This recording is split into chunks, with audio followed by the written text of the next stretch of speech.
What is going on, everybody? Hello and welcome to another edition of Top 10, a very special edition of Top 10. It is the wonderful month of October, favorite for many of us. Colder weather, drinks by the fire, hoodies, football, and of course, Halloween. And with Halloween coming, you want to get in the spirit, so you want to watch some horror movies. So today's Top 10 is going to be my top 10 horror movies. My top 10 favorite horror movies. I was going to say of all time, but that's not what we do on this. It's not about what the best is. It's about what my favorites are. I'm going to let you know just a little disclaimer as I'm recording this video. One of the things that I do in the month of October is watch tons of horror movies. And as we speak, I literally have up on my television screen right now, Friday the 13th, Part 7, The New Blood, because why not? It's Halloween. That did not make the list. Spoiler alert. Now, we're going to jump right into it because I'm excited for this one because it's Halloween season and I said I was going to be putting some more content out, and what a great way to do it.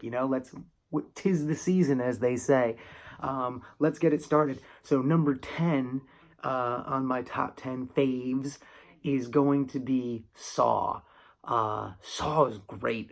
Saw was great. I remember when Saw came out and watching it and just Saw is one of those movies that as they go on, they get a bit more gory. The first one's not so bad, but it's just a great story, and it all takes place in that one room, and the way it ends and everything like that.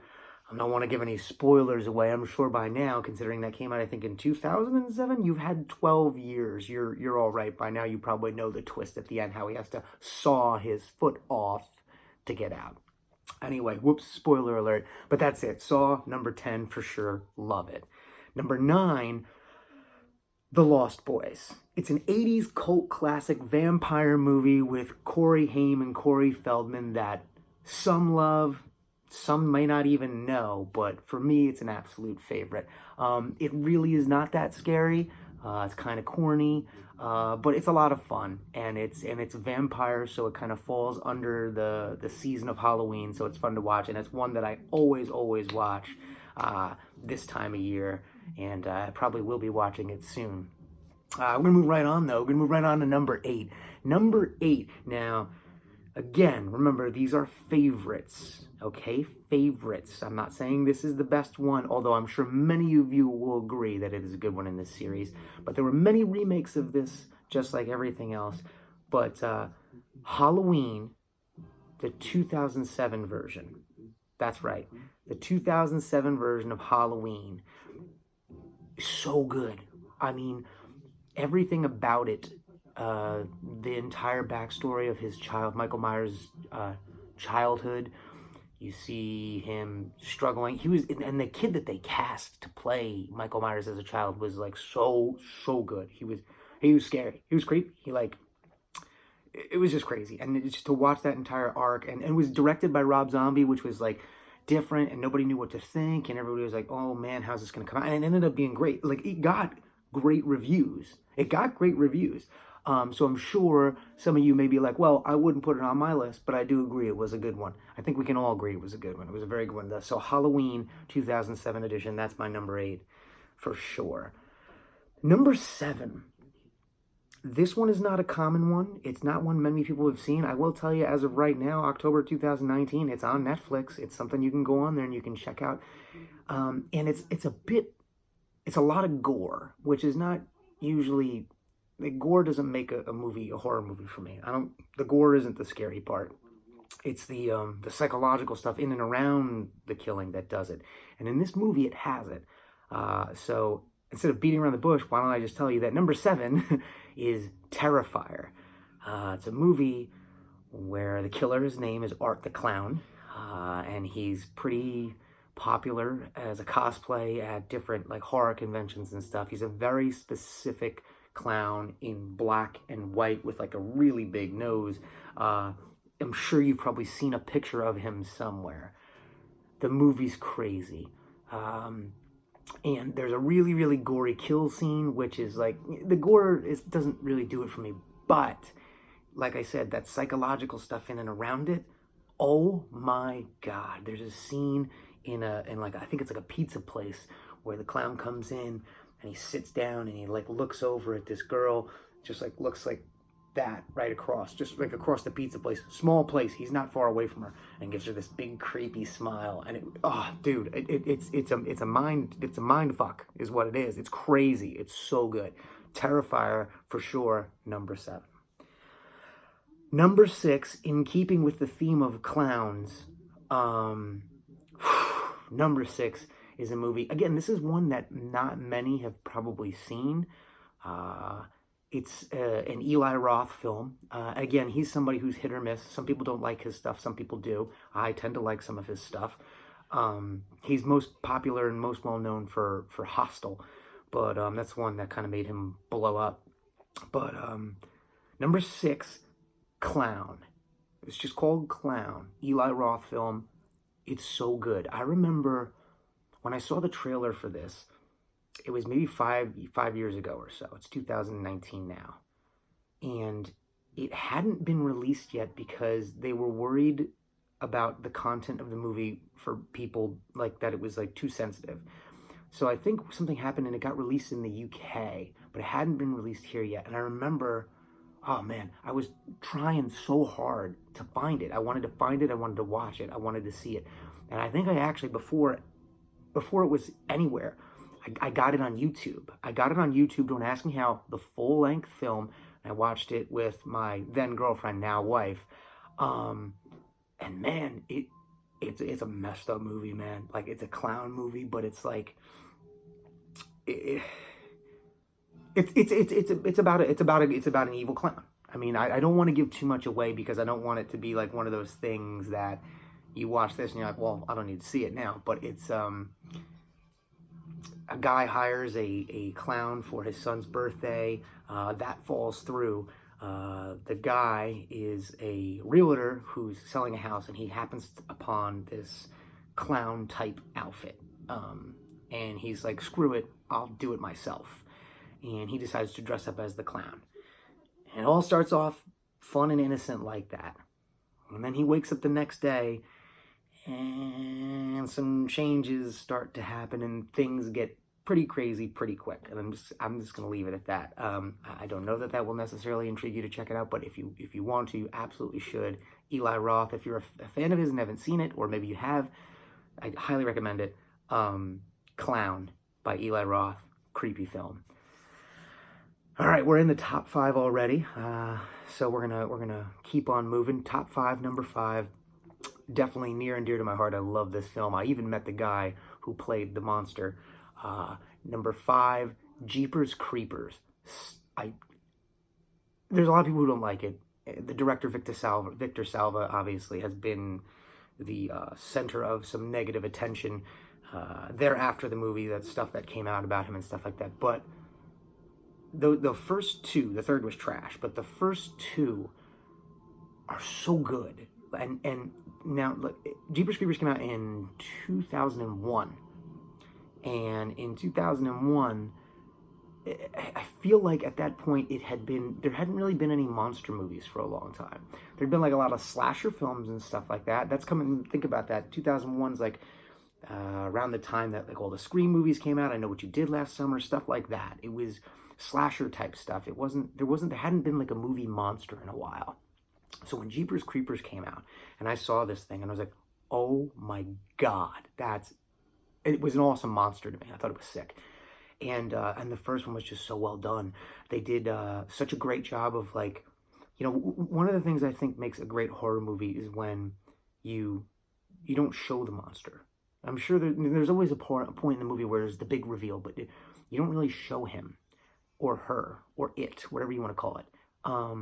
Maybe you show little glimpses, like the arm or like part of the face, or maybe like a silhouette, something that shows and you can see that it's intimidating and it's scary, but you don't want to see all of it yet, because that builds your anticipation when you're watching. And then when you finally see it, you're like, oh my God. And I feel like Jeepers Creepers did a great job with that. And I loved Jeepers Creepers 1.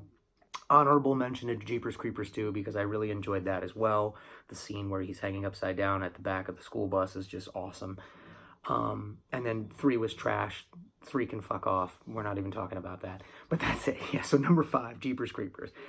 Number 4, absolute classic, probably on everybody's list, Nightmare on Elm Street. Now, you may even think that that's kind of high on my list, but yeah, Nightmare on Elm Street, just absolutely classic. Johnny Depp, big breakthrough role.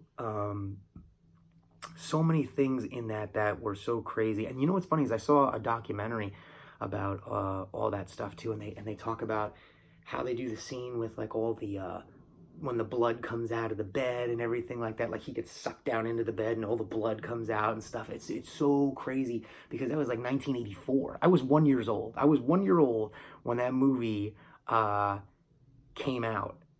So clearly I didn't watch it then, but I came up in a generation where, on Fridays and Saturday nights when we're 7 or 8 years old, and our parents and we're all hanging out together, a bunch of kids, we're inside turning on HBO trying to watch the movies we're not supposed to watch. And Nightmare on Elm Street was always one of those go-to mans. We always loved Freddy Krueger, and he was always the scariest to us because he was the guy who killed you in your sleep. And that's what's scarier than that. Makes you not want to go to bed. That's scary. Moving on to number 3, hands down, very easily for me to say, Child's Play 2. Child's Play 2, it's the best in the series. And I honestly, and like I say that confidently, like I don't really talk about what I think about if something is the best or not, like just my favorites. But in the entire Child's Play series, Child's Play 2 is the best. It's just the best story movie in the entire one. Love it. I'm a big geek for the Child's Play series. I love part 1 all the way. I don't really like Bride of Chucky and Seed of Chucky too much. I don't think anybody really cares for it too much. They got campy and silly, and but then Curse of Chucky came back, only a few years ago. And since Curse of Chucky came out, now Cult of Chucky's been out. And although they're corny in their own way too, it's like they try to be scary again. And I dig that. And they have like, callbacks to like old stuff in the original movies and stuff like that. So I really dig it. But Child's Play 2, hands down, as far as the Child's Play series, that's the best. And that is 100% my number 3. Number 2, Freddy versus Jason. I was thinking of a way to build that up, but there's no real way. I can't build that up. I'll build it up for so long, I would have never even gotten it out. Freddy vs. Jason was one of the most anticipated movies, horror movies, to come out in I don't know how long. That came out in 2003. I remember the theater, the line was like out the door and around the side of the building, like people waiting to go in every showing. Insane. And it didn't disappoint. It was all the fun stuff, and that's coming out at a time where, horror movies were different than they had used to be. But it was still so awesome. And Freddy vs. Jason. And you get to see your two favorite. You get to see Jason Voorhees and Freddy Krueger. And they fight. And, the story and the way they tie it all together. It's all corny. It's all fun and stuff like that. But it's like, there was a serious nostalgia effect there, for sure. But at the same time, it's two of your favorite horror movie monsters in the history of horror movies. So it was genius. I wish they would make a second one of that because I would be all in. I'd be all in for sure. Number 1, no surprise to anyone. I've already made this pretty clear on my actual top 10 because this is one of my actual top 10 favorite films of all time. But my number 1 favorite horror movie, without a doubt, Scream. It's no secret and it's no surprise to a lot of people, but Scream just did it for me, man. And that came out when I was about 12 years old. That came out like 96, so I was like 12 or 13. And that was around the time when everybody was starting to have a cell phone. Like it was just starting to become normal-ish for people to have cell phones, and then kids. So kids was new. Kids having cell phones, it was new. And so I thought that aspect in the film, like when Billy has a cell phone, they're like, why, like one of the lines is like, why does a kid like you even have a cell phone? What do you need one for? Like, that's where society was at that point. It's like, what does a kid need a cell phone for, So I thought that aspect kind of added a creepy layer into it because it was one of those things. It's like, yeah, these cell phones are so cool because we can use them anywhere at any time, but it's like, what happens if somebody's like, I'm outside your house? Like, I just thought it was a nice little layer to add on. And of course, it was a slasher film, and of course I hadn't realized it until I saw the movies. But yeah, I'm like gaga for Neve Campbell, and I of course only realized that a bit more when I met her this past March at Monster Mania. Hold for a pic. Yeah, right there, that one. Hold on, here's one of me hugging her.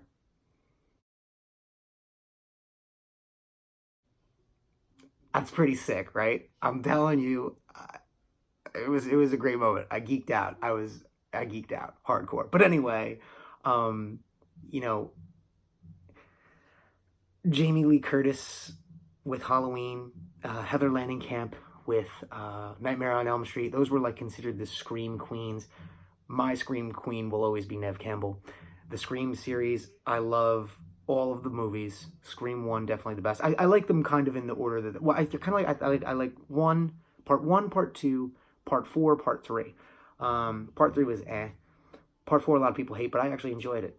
I'm just rambling now, but yes. So number 1 is Scream. It's a great movie. I love it, and I'll geek out over it over and over again all night. I know some people agree, some people don't, but that's it. That's my top 10 horror movies, guys. Dude, happy October, all right? Enjoy the Halloween season. Watch as many horror movies as you can. I still have Friday the 13th Part 7 going up on here right now. And that's it, okay? That is all. That's all she wrote for this edition of Top 10. I thank you for tuning in, and have a good night. Thanks for watching today, guys. Make sure to subscribe to my channel. Follow me on all forms of social media, Twitter and Instagram. I am at Michael Leader. Facebook is Michael Leader Actor. And make sure on all forms of social media, no matter what you're doing, if you're talking about me, posting a picture, sharing one of my videos, make sure you hashtag follow the leader.